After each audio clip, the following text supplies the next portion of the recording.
ہمیں پتہ چلا کہ آپ نے لیکچر بھی دیا ہے کرامات کے اوپر، تو اس کے بارے سے ایک سوال تھا کہ ہم یہ جانتے ہیں کہ ہر اپنا جو فرقہ ہے وہ اپنے بزرگوں کی کرامات عقل کو دنگ کر دینے والی بھی بیان کرتا ہے، تو سوال یہ ہے کہ آپ سے کہ آپ کے علم میں کوئی خلفائے راشدین ہو یا عشرہ مبشرہ صحابہ کرام جو گارنٹیڈ جنتی صحابہ ہیں، ان کی کوئی ایسی کرامات جو عقل کو دنگ کر دینے والی ہوں آپ کے علم میں ہے؟ پہلے یہ دنگ والوں کا تو میں ذرا دنگ کروں نا، ان کا دنگل کہ جو یہ اپنے بزرگوں کے بارے میں کرامات کلیم کر رہے ہیں، ان سے پوچھیں کہ آج کل بزرگ جو ہے ریٹائرمنٹ لے لیا انہوں نے کرامات سے. یہ کہتے ہیں دنیا خالی نہیں ہوتی بزرگوں سے، اور آپ اتنے بڑے بڑے جھوٹ ہیں. آپ یہ لاہور چلے جائیں، وہ کہتے ہیں جی 1965 کی جنگ میں داتا صاحب قبر سے نکل کے راوی کے پل پہ آ کے انڈیا کے بم پکڑتے رہے. تو آج سے 5-6 سال پہلے جو داتا دربار پہ آ کے بم ٹھوک کے 65 بندے مار گیا تھا، وہ دہشت گرد، وہ تو نہیں پکڑا گیا. جو بندہ قبر سے اتنی دور باہر نکل کے ہوائی جہاز سے گرے ہوئے بم پکڑ لیتا ہے، وہ اپنے مزار پہ نہیں پکڑ سکتا. یہ سب فراڈ بچا ہے. ادھر جیل میں بھی وہ کہتے ہیں سلمان فارس ہوں کیوں نہیں باہر نکل دے؟ اس لیے کہ میرے بھائی اب میڈیا کا دور ہے. پہلے جتنا آپ نے جھوٹ بولنا تھا بول لیا. انشاءاللہ میں نے آپ کو دعویٰ کیا ہے کہ اب قیامت تک کوئی اس قسم کے بلنڈر لوگوں کے سامنے نہیں آئیں گے. لوگ کہیں گے جی لاؤ ویڈیو پروف سامنے لے کے آؤ، اور فیک ویڈیو لے کے آتے ہیں وہ پکڑی جاتی ہیں. تو سب کے سب جھوٹ کے اوپر مبنی ان کے معاملات چل رہے ہوتے ہیں. کرامت کو ہم مانتے ہیں. میں نے 4 لیکچر دیے ہیں، مسئلہ 131 ABCD، کرامات، استدراج، معجزات، اس سے ریلیٹڈ. اور ہم کرامات کو مانتے ہیں. کرامت زیادہ یہ کہ کوئی بندہ دعا کرتا ہے اللہ تعالیٰ اس کی دعا قبول کر لے، وہ بھی زندہ بندہ کو دعا کرے. اب یہ بزرگوں کا قبروں سے نکل کے اور اس قسم کی کلیم کرنا ہے ان کو کہ اب کیوں نہیں ہو رہے. اور دوسری بات آپ کی ٹھیک ہے کہ خلفائے راشدین سے اتنی کرامات تو ثابت نہیں ہے. ان بیچاروں کی تو آپ دیکھیں، حضرت امیر حمزہ سید الشہداء ہیں، ان کا مسئلہ ہوا ہے لاش کا. غزوہ احد میں ان کے کان کاٹے گئے، ناک سب کچھ کاٹا گیا، کلیجہ تک چبایا گیا. ان کے بزرگ تو ایک نگاہ مار کے سب کچھ کر دیتے ہیں قبر کے اندر بیٹھے ہوئے. تو امیر حمزہ تو کچھ نہیں کر سکے. نبی علیہ السلام کے 4 دانت شہید ہوئے ہیں غزوہ احد میں، صحیح مسلم کے اندر آتا ہے. ان لوگ آپ دیکھیں یہ جس طرح انہوں نے سمجھا نا کہ دنیا کا نظام ان لوگوں کے ہاتھ میں، ایسے دعا کریں گے وہ کرامت کسی کی بھی ہو سکتی ہے. ایون دعا اللہ تعالیٰ غیر مسلم کی بھی قبول کر سکتا ہے. اللہ تو سب کیا نا صحیح، ان کو کون رزق دے رہا ہے؟ اللہ دے رہا ہے.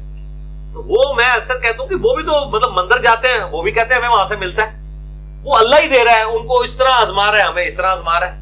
یہاں لوگ بزرگوں کے کھاتے میں ڈال دیتے ہیں، وہاں وہ مندروں کے کھاتے میں ڈال دیتے ہیں.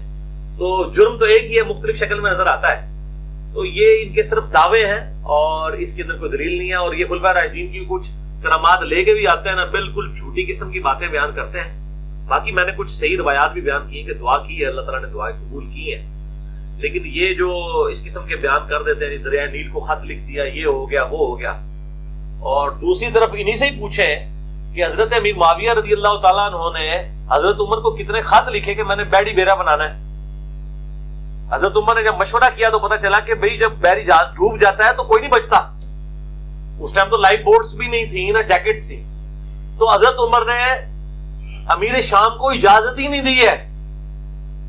پھر حضرت عثمان نے اجازت دی ہے.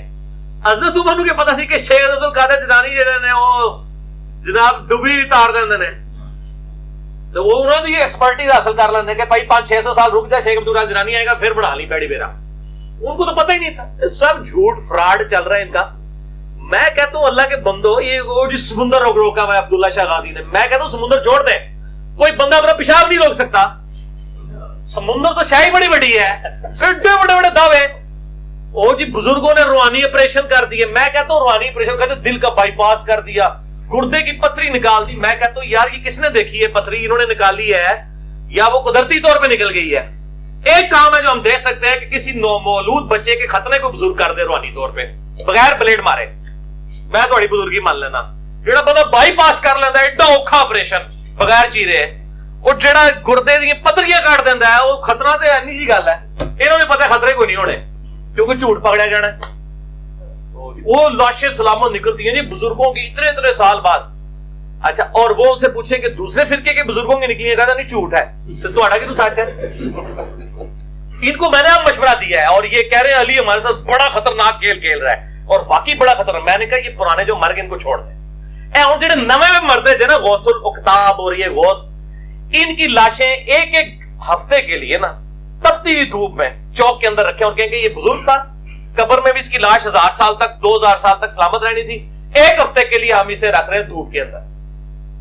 پھر عیدی اللہ نے منتا مار دے پھرو گے, دوسرے دہاڑے بو مار جائیں گے لاشاں.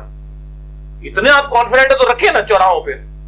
قبر کے اندر کس نے چیک کیا اور راتوں رات نکالتے ہیں, دفنا بھی دیتے ہیں اور کہتے ہیں جی صحیح نکلی سی. وہ لاؤ نا اللہ دے بندو, میڈیا نو بلاؤ. سب کچھ جھوٹ چل رہا ہے, فراڈ چل رہا ہے. علی بھائی اسی طرح کی کلپ سے ایک ہنٹس ملا تھا. ہمارا ایک دوست ہے, اس کی اولاد نہیں ہو رہی تھی, تو میں نے بولا بھائی علاج کراؤ اس کا, ڈاکٹر کو دکھاؤ جو اصل طریقہ ہے. تو اس کا بھی ایک دوست تھا مدار کا چاہنے والا بھائی, تو اس نے اس کو سجیسٹ کیا کہ چلو بھائی میرے ساتھ, کیونکہ میں کراچی سے ہوں تو وہاں پہ سب سے فیمس عبداللہ شاہ غازی کا ہی ہے, ادھر چلو پھر انشاءاللہ اللہ نے چاہا تو دیکھ لینا آپ, اولاد ہو کے رہے گی انشاءاللہ. تو آپ کی اس کلپ سے ہنٹس ملا تھا مجھے, تو میں نے کہا میرے بھائی آپ بات سنو, یہ ہمارے برابر ایک بچہ ہے, اس کی نا انگلی ٹیڑھی ہے, بالکل ہی سمجھ لیں ہے ہی کوئی نہیں, سمجھ لیں وہ ٹیڑھی ہے. تو پہلے چیک کر لیتے ہیں آپ, ان کو اولاد نہیں چاہیے پوری جو ہے نا, یہ ذرا چھوٹا کام, ہاں انگلی سیدھی کر دیں. تو وہ برا مان گیا, بولا یار ایسا تھوڑی ہوتا ہے, بندہ ایک اولاد دے رہا تم انگلی مانگ رہے ہو, تمہیں عقل ہی کوئی نہیں ہے. وہ نظر آ جانا نا. نہیں یہ تو بولتے توہین کر رہے ہو تم یار, انگلی مطلب انگلی کون دیتا ہے, رب نے کبھی انگلی دی تمہیں؟ تو مسئلہ یہ نا, یہ ان کے دعوے ہیں اور آپ ان کے تماشے دیکھیں, ان کے اوپر آپ پیار محبت سے اصلاح کی کوشش کریں. اور باقی ان سے کہیں کہ جو ہندو ہیں ان کو بھی مل رہا ہے, سکھوں کو بھی مل رہا ہے, عیسائیوں کو بھی مل رہا ہے, اللہ ہی دے رہا ہے, اور ان کے کچھ کرنے سے کچھ بھی نہیں ہوتا. اور پھر اس سے ذرا پوچھیں کہ آپ کے بزرگ جب بیمار ہو جاتے ہیں تو ان کو ہاسپٹلس کیوں لے کے جاتے ہیں؟ جن کے مزار بعد میں بننے ہوتے ہیں نا, جب ان کے پیشاب رکے ہوئے ہوتے ہیں تو وہ تو ڈاکٹر ہی ٹھیک کر رہے ہوتے ہیں. الیاس قادری صاحب کا پچھلے دن آپریشن ہوا ہے نا, جی جی, تو آپریشن کے لیے ہاسپٹل میں کیوں گئے ہیں؟ کسی بزرگ کے مزار پہ لے جاتے ہیں ان کو, تو پتہ چل جاتا آپریشن ہوتا ہے کہ نہیں. دعائیں آپ لا کے ڈاکٹروں سے کھا رہے ہیں, آپریشن اپنے ہاسپٹلس میں کروا رہے ہیں اپنے, اور جب یہ مریں گے ان کے مزارات میں لوگ کہیں گے یہ ہماری مشکلیں حل کریں گے. پوری زندگی تو خود ڈاکٹر کو جانتے رہنا ہے, ٹھیک ہے نا. اور کتنی کریے یار, دادا نے زبان بلاؤ. نہیں ہم نے اس پہ ایک پریکٹیکلی تجربہ بھی کر کے دیکھا, ہم نے ان سے سوال کیا, یا آپ جو ڈسکس کر رہے ہوتے ہیں مردوں کو زندہ کیا اس طریقے کا معاملہ, تو انہوں نے مثال سے ہمیں سمجھایا, وہ آپ بھی سمجھے, ہو سکتا ہے شاید سمجھ آئے, کہ بھائی سیدنا عیسیٰ علیہ السلام کا مردوں کو زندہ کرنا قرآن میں ذکر ہے نا, آپ یقین کریں اگر یہی چیز ہماری کتاب میں لکھی ہوتی نا, آپ نے انکار کر دینا تھا. ہاں انشاءاللہ, کیوں نہیں. تو پھر مطلب وہ اس لیے کہ قرآن حجت ہے ان کو, کہ قرآن میں مردوں کا زندہ کرنا ہی صرف ثابت نہیں ہے, قرآن میں بغیر باپ کے حضرت عیسیٰ کی پیدائش بھی ہے. تو آپ لوگ اب آندہ کے بعد نا اپنی بچیوں کی شادیاں کرانا بند کر دیں اور کہ سیدہ مریم کو اولاد ہوئی تھی, ہمارے بچیوں کو بھی ہو جائے گی, تو کیا بند کر دیں گے؟ ادھر کہہ گے نہیں جی نکاح کرنا سنت ہے, ادھر ایک گل کر دیں گے. تو یہ صرف یہ جو انبیاء کے جو معاملات ہیں وہ تو دنیا پہ اللہ کی حجت ہوتے ہیں, ان کو منوانا اللہ نے اپنے آپ کو منوانا ہوتا ہے, ان لوگوں کو منوانا نہیں ہوتا. اور آپ کو بتاؤں, نبیوں سے جب منہ مانگے موڑ سے مانگے گئے ہیں نا, انہوں نے دکھائے ہیں, اس کے بعد عذاب استحصال آیا.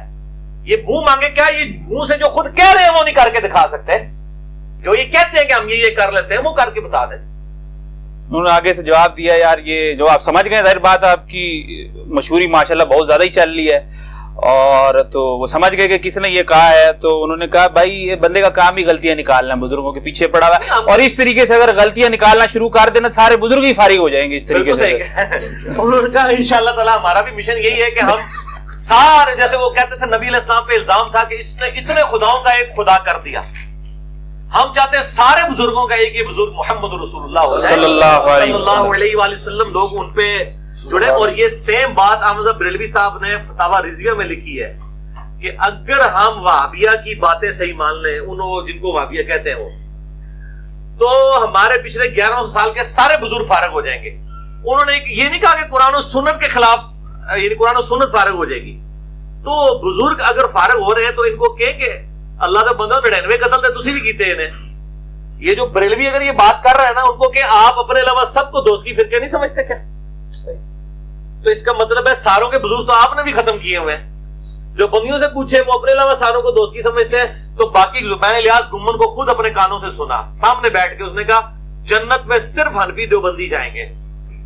میں نے کیسے کو پوچھو کہ دیوبند مدرسہ تو 1867 میں بنا ہے, اس سے پہلے کس طرح جان کے انہوں نے ڈگری کس طرح دو گے دیوبندی. تو آپ کلیم ان لوگوں کے دیکھیں, تو یہ لوگ اپنے علاوہ سارے بزرگوں کو ہی فارغ کر رہے ہوتے ہیں.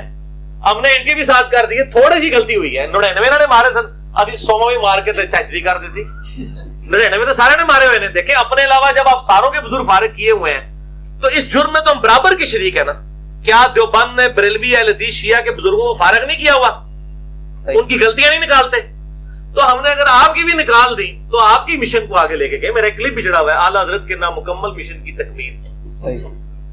تو ہم تو بزرگوں کے دیکھے طریقے بزرگوں کے پیچھے بھی نہیں چلنے دیتے. یہ بزرگوں سے ہی ہم نے سیکھا ہے کہ لوگوں کے بزرگوں کی غلطیاں نکالیں. حمزہ بریلوی نے سام الارمین میں ڈھونڈ کے اشرف تھانوی کی کتاب حفظ الایمان وہ اتنی سی میں سے وہ نکال کے اور پھر وہ ایک پڑیا لکھ دی ڈھونڈ کے. تو انہوں نے بزرگوں کی غلطیاں نکالی. تو بزرگوں کی غلطیاں نکالنا تو اعلیٰ حضرت کا مشن ہے. اگر ہم اسی مشن کو آگے لے کے چل رہے تو ہم سے نہ کوئی گلا کرے. بزرگوں کے دیکھیں جی بزرگوں کے طریقے پہ بھی نہیں چلنے دیتے.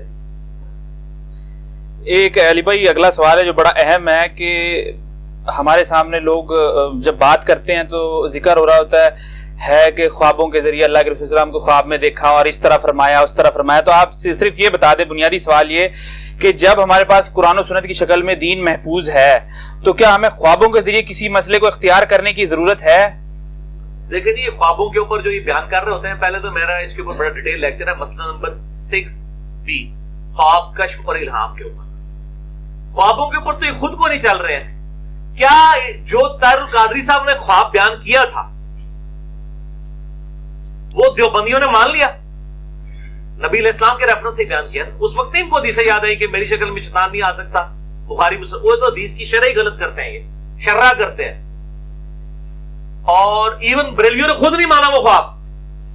طارق جمیل صاحب نے جو جنید جمشید صاحب کے بارے میں خواب بیان کیا ہے کہ بزرگوں نے کہا جی نبی علیہ السلام فرمایا جنید ہمارے پاس پہنچ گیا ہے, تو کیا بریلویوں نے مان لیا خواب؟ اور جب آپ ایک دوسرے کے خواب ماننے کے لیے تیار نہیں ہے اس وقت تو آپ کو یا نہیں آتی کہ نبی علیہ السلام خواب میں آ رہے ہیں. اسے کہتے ہیں نہیں انہوں نے تکیا نہیں ہے یا کسی اور شاید دیکھا ہے. اس ٹائم پھر یہ مانتے ہیں کہ یار وہ تو حضور صلی اللہ علیہ وسلم کی اپنی شکل مبارک کی گارنٹی ہے, کسی اور شکل میں آگے کوئی دعویٰ کرے تو غلامت قادیانی دجال نے تو فزیکلی دعویٰ کیا کہ میں ذل محمد ہوں, نعوذ باللہ. ٹھیک ہے, خواب میں شیطان کسی اور شکل میں آ کے کلیم کر سکتا ہے کہ میں تمہارا پیغمبر ہوں, حضور کی شکل میں نہیں آ سکتا. اس لیے صحابہ کرام کے پاس جب اس طرح کے معاملات آتے تھے وہ پوچھتے تھے کہ کس کس حالت میں دیکھا.